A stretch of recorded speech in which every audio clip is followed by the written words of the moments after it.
भावानं भावासोबत कसं वागावं हे जर शिकायचं असेल तर फक्त रामकथेतून शिका दादा. संदेश देऊन जाईल बघा तुम्हाला. प्रसंग पुढे आहे, परंतु आज पहिला दिवस आहे. रामकथेचा भाव मला तुमच्या समोर मांडायचा आहे. ज्यावेळेस माझ्या रामप्रभूची वनवासाची बातमी, बंधू प्रेम सांगते आम्ही कसं आहे. रामप्रभू वनवासाला जाणार ही बातमी ज्यावेळेस लखनजीच्या कानावरती जाते दादा, आणि लखनजीच्या कानावरती गेल्यानंतर लखनजी ताड ताड ताड ताड ताड ताड त्या दिवशी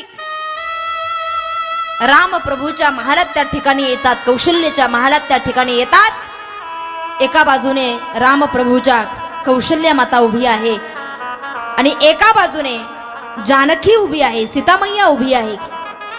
लखनजी प्रश्न करताय, दादा